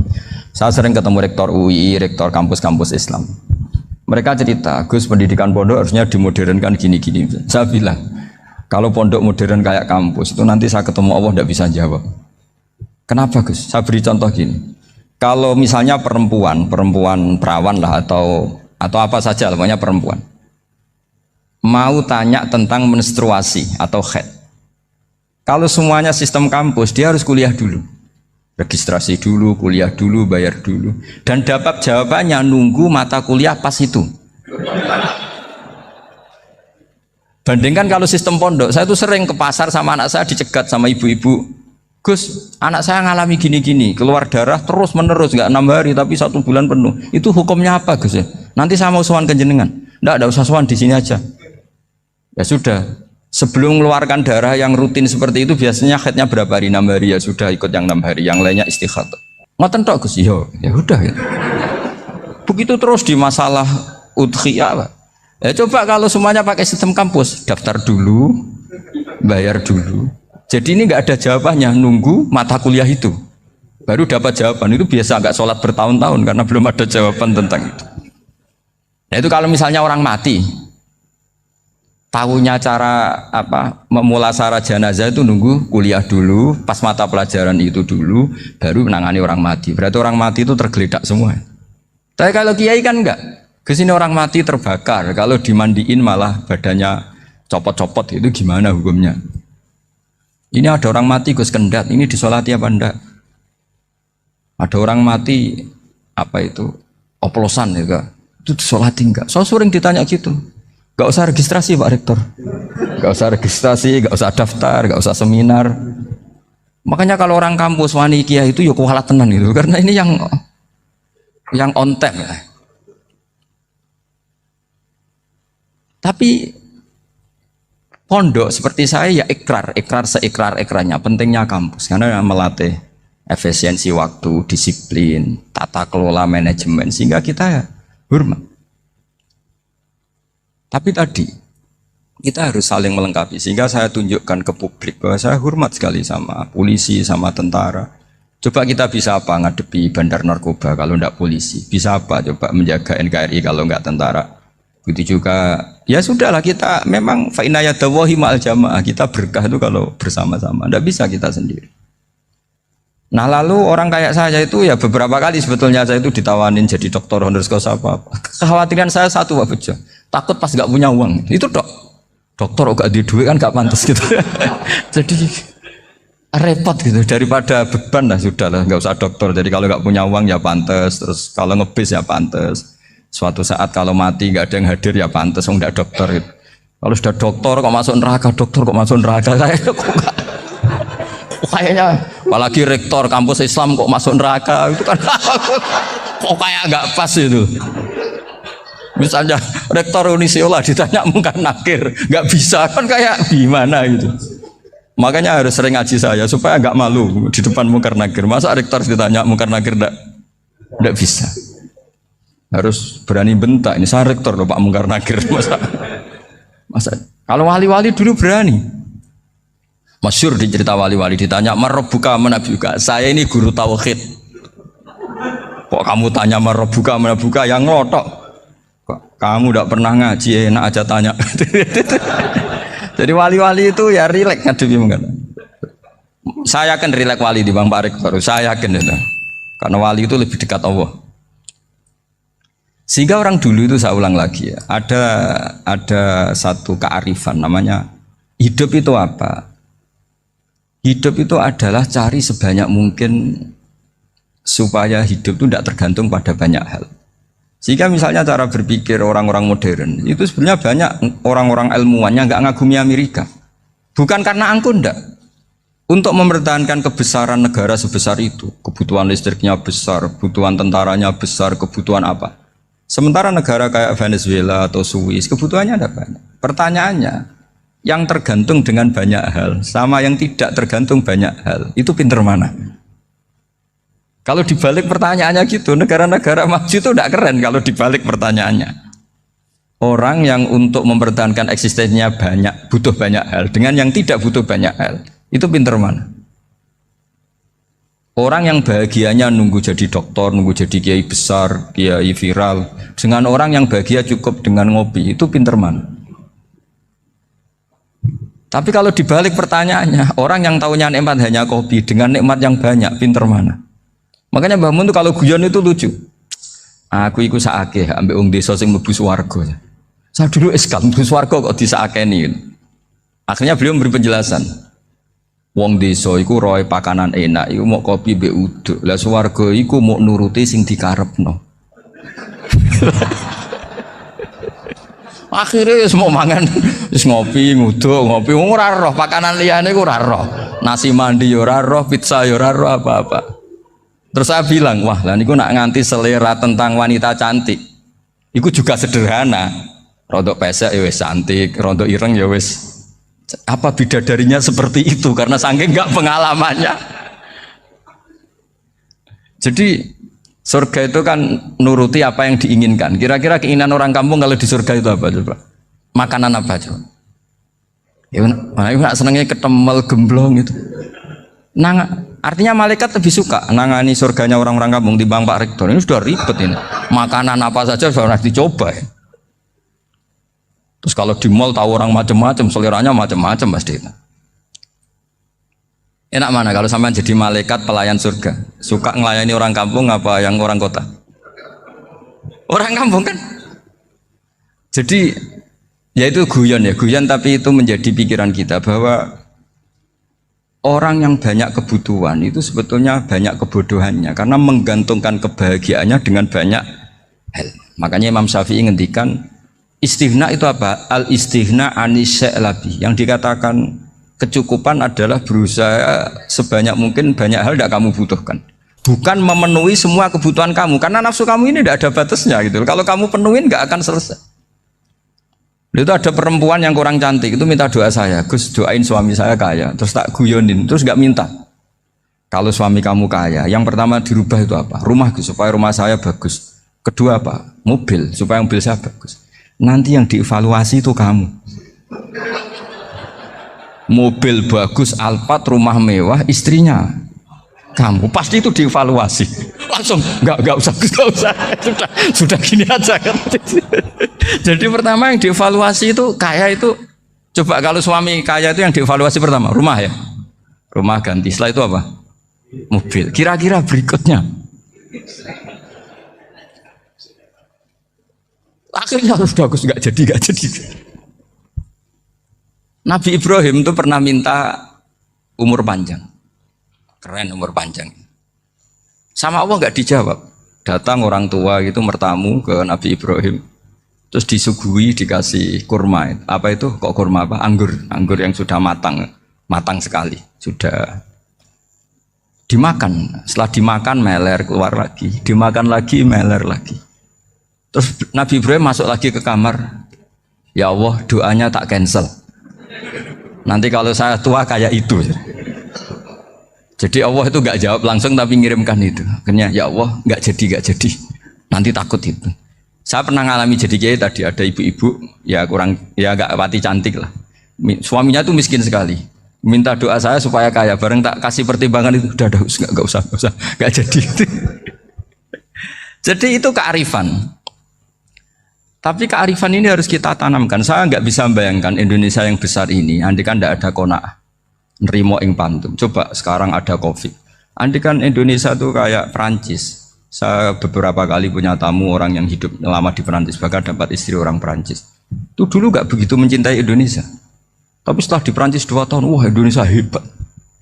Di Perancis itu kata dia kalau cerita, semua kebutuhan masyarakat itu dibebankan ke negara. Apa saja minta negara, apa saja nyoal negara. Sementara Indonesia, coba kalau Indonesia mengalami seperti ini kok tidak ada qanaah rimo ing pantum, bisa kios Indonesia. Orang miskin nyalahkan negara, kelaparan nyalahkan negara, apa saja. Tapi barokahnya dididik kiai, jogeman nyalahno wong liya. Surip pun romo ing pandum, diame. Sampai gak ngerti kalau Covid. Banyak tuh orang-orang kampung itu, orang lugu-lugu itu. Mbah niki saking Covid, salam ning Covid, muga-muga umure panjang. Dikira Covid itu nama orang yang ahli sosial itu. Mbah niki dana saking Covid. Matur nuwun sampekno salamku, muga-muga umur panjang. Bingung kan yang nganterin ini. Ini gimana yang mau menjelaskan? Memang nggak paham. Ribet kan. Tapi saya pastikan bahwa dengan keadaan seperti ini kita bahagia, kita stabil, itu jelas barokahnya kalimat tadi, moto tadi atau pegangan hidup tadi. Makanya disebut al-ibarat qutun li'ailatil mustami'in, bahwa redaksi atau kata-kata atau pegangan atau filosofi hidup, apalah namanya itu adalah penyemangat. Penyemangat. Karena kata-kata ini memang luar biasa. Ketika sahabat perang demi kebenaran, zaman itu ya pasti benar karena yang dibela Nabi. Dulu itu kan enak zaman Nabi, yang dibela mesti benarnya, musuhnya mesti salahnya. Sehingga dulu itu memang harus tegas. Kalau sekarang mau tegas gimana? Yang kamu bela tidak mesti benar, musuhnya tidak mesti salah. Ribet kan kalau misalnya saya tukaran sama Pak Rektor, kamu mau bela mana kan bingung. Saya tidak mesti benar, saya tidak Nabi. Pak Rektor apalagi nggak mesti benar lagi kan? Ribet kan?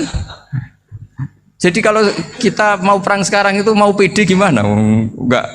Makanya banyak ulama sekarang tuh mau tegas tuh nggak berani karena ya banyak hal yang abu-abu lah wilayahnya. Misalnya pilihan presiden, atau pilihan bupati, pilihan menteri. Kamu mati-matian bela itu, yang kamu bela tidak mesti benar, musuh kamu tidak mesti salah.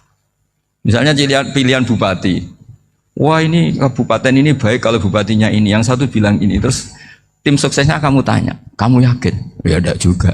Lah kenapa semangat? Kan saya botohnya, paling alasannya ya itu aja, bukan yang lain. Beda dengan zaman Nabi, nabinya mesti benar, Abu Jahalnya mesti salah, kan enak aturan mainnya jelas. Singkat cerita dalam perang itu banyak sahabat yang ngalami luka, ngalami apa gitu. Kemudian curhat lah ke Nabi, ya Nabi gara-gara derek kan jenengan, ngikuti jenengan saya harus ngalami seperti ini. Ngiranya orang itu diapresiasi sama Allah keluarnya. Ternyata sama Allah gak diapresiasi. Malah diturunkan ayat intakunu ta'lamuna fa innahum ya'lamuna kama ta'lamun wa tarjuna minallah malah yarjun. Kalau kamu sakit karena perang, orang-orang kafir itu ya sakit. Itu saja berani padahal demi kekafiran. Wa tarjuna minallah malah yarjun. Padahal kamu punya nilai lebih yaitu berharap kepada Allah yang mereka tidak punya. Saya jadi kiai itu ya kadang mangkel. Karena yang benci ya benci, yang seneng itu ngel-ngel loh kayak Pak Bejo. Jadi semuanya ribet. Nah iya, yang benci ya ganggu, yang seneng ya ganggu, tambah nemen. Seribet. Tapi kalau sudah ingat bandar narkoba. Mereka berhadapan dengan polisi, kadang ditembak karena kesalahannya terlalu fatal. Antar persaingan mereka juga bisa tembak-tembakan karena merebut pasar narkoba. Itu saja mereka berani. Kok kita yang jadi kiai kadang dicium tangannya, dihormati gak berani, hanya takut apa ya, musibah-musibah kecil atau problem-problem kecil. Lah iya, kalau kita bandingannya gitu. Kalau kamu mau tahajud kedinginan, itu masih nanti dihisab Allah itu gitu. Maling ayam itu keluar malam-malam, hanya dapat ayam. Itu gak takut dingin. Ya gak takut digebuki masa. Kamu mau tahajud saja takut dingin. Makanya nanti hisabnya orang soleh itu nanti dijajarkan orang dolim. Terus diperbandingkan. Wah itu habis kamu kalau itu. Jadi misalnya Unisula mau rapat, tapi ini malam, kalau malam dingin nanti sama masuk angin. Wah anak-anak pang di perapatan aja berani kamu. Kalau sudah perbandingannya gitu tuh ribet kita nanti. Makanya itu kalimat itu moto atau filosofi hidup. Sehingga diulang lagi nasihat itu. Iyam saskum korhun fakodu masal koma korhum mislu. Kalau kamu kena luka, orang-orang yang nggak benar juga akan kena luka. Itu aja berani demi ketidakbenaran. Masa kamu demi kebenaran nggak berani? Akhirnya orang itu, ya itu kalimat, itu heroik. Makanya kita ini penting ya, makanya tadi himne Unisula dimulai kalimat thayyibah. Karena kalimat ini yang menjaga kita kalimat ini. Misalnya tentang Tuhan. Kenapa orang Islam imannya kokoh seperti ini, termasuk yang sudah hidup di Amerika, di Australia, di mana-mana. Itu ya barokahnya ajaran atau barokahnya kalimah. Saya sebut kalimah saja pakai bahasa santri. Karena la ilaha illallah itu dalam tradisi santri disebut kalimatu haqqin alaiha nahya wa alaiha namut wa alaiha nub'ats. Ada yang riwayat wa biha nub'ats insyaallah taala minal aminin. Kenapa mereka di mana-mana meskipun sekolah di Amerika, di Australia, bahkan di Uni Soviet tetap mukmin? Itu barokahnya ajaran yang benar. Allah itu siapa? Tuhan. Tuhan itu sifat dasarnya apa? Awal. Dia harus wujud awal sebelum makhluk yang lain. Sehingga ketika ada negara yang maju, yang tertib, manajemennya tertib, masyarakatnya makmur, tapi punya Tuhan yang tidak seperti itu, tidak awal, itu sudah gak nyaman. Karena ndaklah keren Tuhan saya, karena Tuhan saya itu al-awwal, zat yang pertama. Tuhan saya keren lah, zat yang gak mati. Tuhan yang gak mati, yang gak pernah mengalami kematian. Sehingga tontonan atau yang dilihat kenikmatan-kenikmatan yang lain ini tidak mengubah dia pendirian tentang Tuhan. Karena mantapnya satu kalimat tadi bahwa Tuhan itu ya harus satu, harus awal, harus tidak mati, tidak rusak, tidak mengalami apa-apa yang membahayakan. Sehingga ketika ditawarin Tuhan yang lain meskipun menjanjikan secara finansial atau kemakmuran, mereka gak tertarik. Itu coba, itu barokahnya makmur apa barokahnya ajaran? Barokahnya ajaran. Sering negara Islam itu kalah makmur dengan mereka, tapi barokahnya ajaran ini tetap apa? Tetap Islam. Makanya Nabi Ibrahim, Nabi yang sukses bikin wa ja'alaha kalimatam baqiyatan fi aqibi. Sehingga kita ini bekti sama orang tua misalnya, itu ya karena ajaran. Suwargamu itu karek wong tuamu. Nak wong tuamu ridho, Allah ridho. Nak ora ridho, Allah ora ridho. Ridho wa fi ridhol walidain wa sakhatu wa sukhtu wa fi sakhatil. Sehingga ketika ada orang tua yang agak brengsek gitu, anak-anak tetap hormat. Punya orang tua yang miskin, yang sudah miskin, tukang tombok nomor, banyak kan di kampung gitu. Ya tetap hormat. Coba kalau dari awal kita ngajari orang tua kamu hormati ya, kalau baik, kalau tidak usah. Bisa geger Indonesia. Tapi barokahnya ajaran-ajaran itu Indonesia tertib karena ada ajaran. Nah ini di sini ini pesantren dan Unisula semua harus berkontribusi membuat ajaran yang benar itu adalah ciri utama Islam. Sehingga Islam ini dimulai dengan ajaran kalimatu haqqin alaiha nahya wa alaiha namut. Sehingga kita tenang seperti ini. Saya ini termasuk kiai yang tenang. Meskipun kata orang banyak saya ini kiai besar, tapi termasuk kiai yang paling tenang. Termasuk yang paling tenang. Karena saya ini pakai mazhab orang-orang hebat. Saya berkali-kali cerita, orang kayak Imam Syafi'i itu orang yang luar biasa. Saya berkali-kali cerita, orang yang tadi nyium tangan kamu ya Imam Syafi'i, di belakang tuh ngerasani kamu, menghujat kamu. Jawabannya enak saja. Berarti saya alhamdulillah orang yang wibawa. Buktinya di depan saya nggak berani. Jadi enteng saja. Diceritain sebagian kampung, sebagian separuh dari warga kamu itu nggak suka kamu. Ya bagus lah nggak suka saya, nggak akan utang duit saya. Di mana-mana orang utang itu karena teman dekat. Kalau nggak seneng pasti minimal nggak utang, nggak pinjam mobil, nggak pinjam apa. Berkah mana yang seneng sama yang gede? Jadi dianggap enteng saja. Semua yang dialamin dianggap enteng saja. Misalnya punya istri pemarah, ya baguslah marahin suami. Kalau marahin tonggo malah ribet. Jadi kamu harus terima kasih kalau dimarahin istri. Baguslah marahin saya mah, kalau marahin tonggo ribet. Jadi enteng saja. Tapi kita sekarang tuh karena nafsu ya, sehingga menghadapi hidup ini ribet. Ulama dulu kalau mau mati itu senengnya bukan main. Sudah lama saya ini ingin nggak maksiat. Kayaknya nggak maksiat paling efektif itu mati. Ya tidak apa-apa Gusti, kalau sebaiknya mati ya mati aja. Enteng saja. Jadi melihat kematian itu akhir dari segala keburukan atau potensi keburukan. Apapun baik kita sekarang, suatu saat mungkin kita nggak baik. Yang bisa menghentikan ketidakbaikan atau potensi ketidakbaikan itu apa coba? Mati kan? Berarti mati itu mengerikan apa menyenangkan? Mesti kamu tidak berani menjawab. Meskipun secara ilmu kamu berani, tapi secara rasa agak berani kan? Saya ulang lagi ya, yang bisa menghentikan keburukan atau potensi keburukan itu apa coba? Apa? Kematian. Berarti kematian itu menyenangkan atau menyusahkan? Apapun kamu tidak berani jawab karena kamu agak-agak duniawi itu kelihatannya.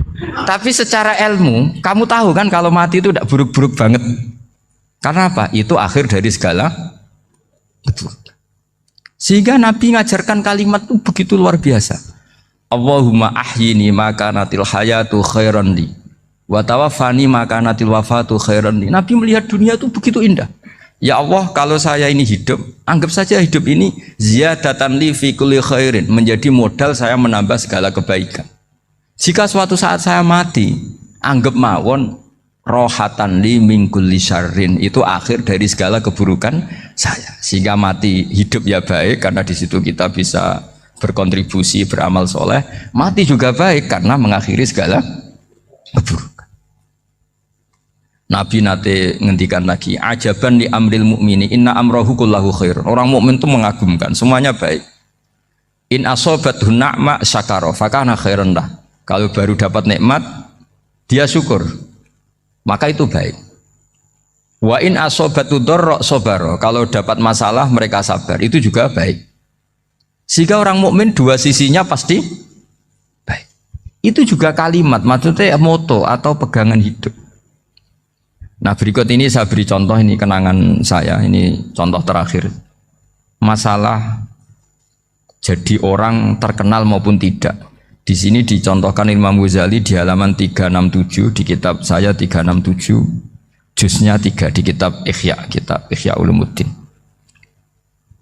Di sini beliau cerita betapa untuk menjaga ikhlas sebaiknya orang itu tidak terkenal, tidak syuhrah, tidak terkenal. Oke, itu kita sepakat ya, karena kalau terkenal mungkin orang dipaksa publik dengan tanda kutip untuk selalu berbuat baik, tapi karena jaim lah, jaga image atau apa. Tapi ketika dibalik pertanyaannya, kamu rela yang terkenal itu orang nggak benar, sementara yang orang benar itu nggak terkenal. Lalu masyarakat tahunya yang tidak benar. Kalau pertanyaannya dibalik gitu, orang baik wajib terkenal enggak? Kalau pertanyaannya dibalik seperti itu, dokter yang benar tidak terkenal, yang malpraktek terkenal. Kamu ingin kondisi seperti itu? Gak ingin kan? Kampus yang bagus nggak terkenal, kampus yang bagus nggak terkenal, yang nggak bagus. Nah, artinya apa? Gara-gara olah kata, olah pikiran, ini logika jadi rubah. Lagi-lagi apa? Jawaban itu ada di kata-kata sebetulnya. Makanya bab-bab seperti ini tidak usahlah kita berdebat, berpolemik. Sebaiknya orang itu humul, menutup diri, apa sebaiknya orang terkenal, itu nggak perlu seperti itu. Sudah terserah Tuhan saja. Makanya saya mulai dulu ngaji sampai sekarang itu ya tidak punya punya ikon tertentu atau punya website tertentu, enggak. Sudah terserah pangeran, sudah. Saya juga tidak sok suci materialistik atau enggak, ya tidak mikir saya. Bukan apa-apa ya, karena saya ini saya ini kiai, jadi biasa urusannya sama Allah, tidak sama makhluk. Jadi pusing kalau sama sarah-sarahnya makhluk itu pusing. Meskipun rektor kalau nasihati saya pasti tidak saya terima, itu tetap makhluk, itu sudah ada ngefek kalau saya itu sudah ada itu. Bukan karena saya sombong, ya memang makhluk betul gitu, bukan cuma nasibnya bejo aja, tapi makhluk tetap makhluk. Saya beri contoh ya. Ini makalah yang ditulis Imam Ghazali.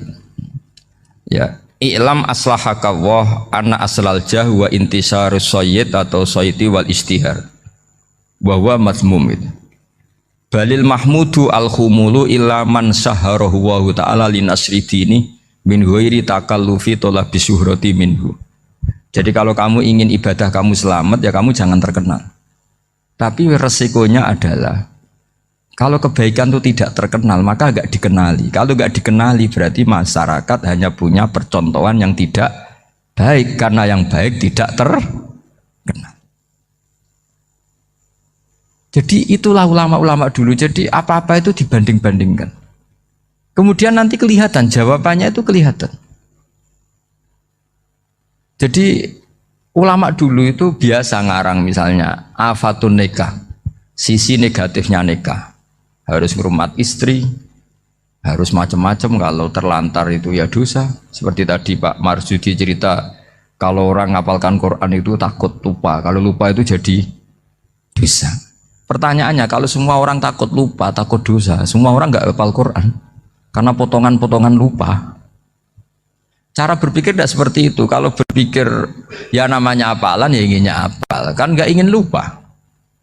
Lah nanti kalau takdirnya lupa karena hal-hal yang dimaklumi oleh syariat itu nggak yang termasuk dosa. Yang dosa itu lupa tak liwiri udrin syar'iyin, lupa yang tidak ada sebab yang apa? Syar'i. Tapi lupa bawaan EQ-nya tidak bagus. Lupa bawaan sering dibentak. Oh itu nggak masalah karena bawaannya orang tertekan itu ya lupa. Coba kamu hafal Quran, terus punya kredit jatuh tempo, pas hari itu aku yakin nggak cerdas sudah. Itu bawaannya orang tertekan tuh pasti lupa. Jadi ya saya teruskan ya. Jadi terus ada makalah yang sangat bagus sekali tentang itu. Saya baca ya. Wa yadullu ala dzalika anna Allah azza wa jalla amaral anbiya'a bi idharil amali lil iktida wa khassahum bi mansibin nubuwah. Wala yajuzu ayyudhanna bihim annahum khurrimu afdhalal amalen. Jadi orang yang terlalu mendewa-dewakan khumul itu menutup diri. Oke itu baik karena dengan khumul, dengan menutup diri Anda tidak riya, Anda tidak pamer. Tapi kata Imam Ghazali, kamu juga harus ingat di antara syaratnya Nabi itu harus mengumumkan kalau beliau itu seorang Nabi. Harus memaklumatkan kalau beliau seorang Nabi supaya bisa diikuti.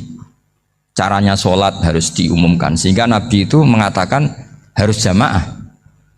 Karena dengan cara jamaah itu bisa shollu kama ra'aitumuni usolli. Coba kalau Nabi sholatnya nggak diperlihatkan, kamu harus sholat yang benar. Caranya gimana ya Rasulullah? Itu rahasia. Bingung nggak kira-kira? Bingung nggak? Ya misalnya amal rahasia selalu lebih baik. Terus ada pertanyaan, Nabi ngendikan kamu sholat yang benar. Caranya gimana Nabi? Ya itu rahasia. Terus gimana coba? Tapi Nabi ngendikan apa? Shollu kama ra'aitumuni usolli. Ya sudah kamu sholat, niru saya sholat. Berarti Nabi sholatnya diperlihatkan apa disembunyikan? Diperlihatkan. Jadi begitu juga saya berkali-kali bilang, orang tahu kalau itu bidan ya berdasar tulisan itu bidan. Tahu kalau itu dokter gigi ya itu dokter gigi.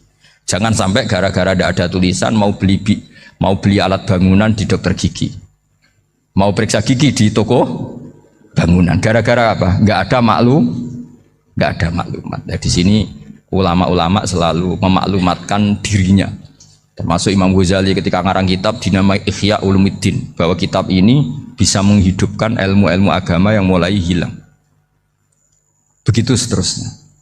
Jadi ini ngaji ya. Jadi orang itu harus ngerti ya. Jadi jangan nuruti emosi sendiri atau logika sendiri. Bahwa saya suka humul, ya monggo, agama Islam menyediakan sarana itu. Uzlah itu ya punya sisi kebaikannya sendiri. Tapi syuhrah terkenal asal tidak nuruti nafsu juga punya sisi kebaikannya sendiri. Setidaknya umat ini punya satu master kebaikan yang mudah diakses. Tapi tadi saya ulang lagi, jangan karena hadun nafsi, jangan karena kepentingan pribadi. Makanya di sini disebutkan wa yadullu ala dzalika ay ala syuhrah anna wa ta'ala amarul anbiya bi idzharil amal lil iktida. Allah selalu memerintahkan para nabi kalau ngamal kebaikan ya harus dimunculkan supaya bisa ditiru. Yaitu tadi kita tidak bisa bayangkan kan kalau misalnya Nabi menyuruh kamu harus sholat yang benar, kemudian sholatnya Nabi sembunyi. Kalau ditanya, Nabi saya niru siapa? Wah itu rahasia, kamu nggak boleh lihat sholat saya saat takut tidak ikhlas. Ribet kan? Sehingga jamaah itu statusnya tetap harus. Nah bedanya harus ini ulama berpendapat harus yang apa? Fardu kifayah. Tapi fardu itu maknanya harus. Tapi bukan berarti kalau nggak jamaah sholatnya nggak sah, nggak. Tapi statusnya jamaah itu tetap apa? Harus. Nah barokahnya harus ini orang yang baru sholat, sholatnya langsung benar karena ada yang diikutin. Coba kalau mantan dukun baru sholat terus sholat sendiri, itu mesti mirip mantra itu. Karena dia tidak ada master percontohannya. Tapi barokahnya ada master, orang paling bodoh pun kalau sholat ya benar, karena standar ada komandonya, ada imamnya. Sehingga Imam Ahmad malah berpikir keras, syarat sahnya sholat itu harus jamaah. Cara pikirannya Imam Ahmad keras sekali beliau. Sehingga kalau orang sholat sendiri kok ada orang lain yang maunya berjamaah harus bayar, orang itu harus bayar demi sahnya sholat. Itu madzhabnya Imam Ahmad. Tapi kalau madzhab Syafi'i hanya mengatakan itu fardu kifayah, yang kalau satu komunitas gak mau melakukan semuanya apa? Dosa. Ya jadi ini sebelum sesi ringan tanya jawab, hanya 2 saja tanyanya, nggak boleh banyak-banyak, nanti nggak pulang-pulang saya. Jadi tak baca lagi biar dapat berkahnya Imam Ghazali. Wa qala qaumun asirru afdalu minal alaniyati. Terus kata sebagian ulama al alaniyah itu afdal minas sirri. Terus diperbandingkan baik yang mana amal dipertontonkan sama ndak. Terus kata Imam Ghazali, kalau orang itu bisa jaga tidak riya, maka sebaiknya dipertontonkan karena kebaikan harus yang muncul, bukan yang tidak baik yang muncul.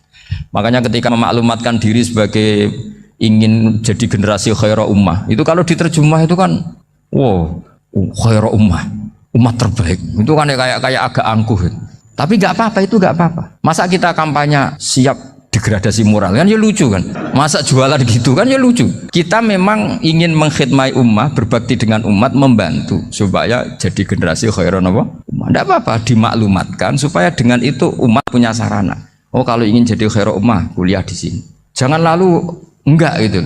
Ya sama kita dokter, maklumatkan saja dokter gigi, dokter kandungan, dokter bedah. Sehingga orang kalau mau bedah ya jangan ke dokter kandungan. Jadi barokahnya maklumat ya. Jadi saya mohon sekali ini, saya sendiri sebetulnya orang yang nggak siap terkenal sebetulnya, tapi ya sudah terserah Allah saja. Kalau itu cara Allah menyebar kebaikan, ya monggo. Pokoknya kita tawakal saja sama Allah Subhanahu wa Ta'ala. Assalamualaikum warahmatullahi wabarakatuh.